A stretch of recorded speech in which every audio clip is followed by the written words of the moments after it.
মানুষ যেটা কল্পনা করে কখনো সেটা বাস্তবায়িত হয় না। মানে আপনি যেটা ভাববেন সেটা কখনো একই রকম হবে না। কখনো হয়তো সেটা অনেক ভালো হবে বা কখনো হয়তো একদম খুব খারাপ হবে। আমরা ওই গত শুক্রবারে যে মন্দিরে গিয়েছিলাম, মন্দির থেকে আসার সময় গোপাল বলছে, "আমাকে শুধু মন্দির ঘোরালে হবে না, আমাকে পার্কে নিয়ে যেতে হবে। আমি অন্য জায়গায় যাব।" তো সেজন্য আমরা বড়দিঘির পার হয়ে একটু ভাটিয়ারি গিয়েছিলাম।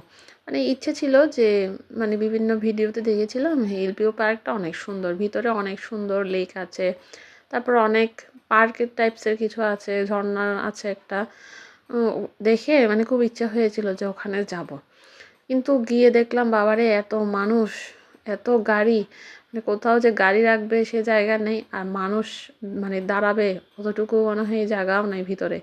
সেজন্য আমরা বললাম যে বাবারে থাক, আমরা ওখানে গিয়ে গিয়ে কিছুই তো দেখতে পারবো না, তার চেয়ে মানুষের ধাক্কাধাক্কির মধ্যে গিয়ে আমরা আর কী করবো।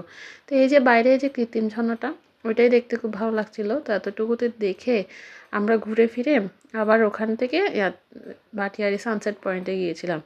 আসলে ভাটিয়ারি সানসেট পয়েন্টের সৌন্দর্যটা হচ্ছে যে ওই যে 4টা থেকে 4:30টার মধ্যে গেলে ওখানে যে সূর্য ডুবে, সেই সূর্য ডুবাটার মুহূর্তটাই খুব সুন্দর লাগে আর কি, ওইটাই খুব ভালো লাগে। কিন্তু যেতে যেতে এতটাই সন্ধ্যা হয়ে গিয়েছিল যে আমরা সেই ভিউটাই এনজয় করতে পারলাম না, দুঃখজনক আর কি।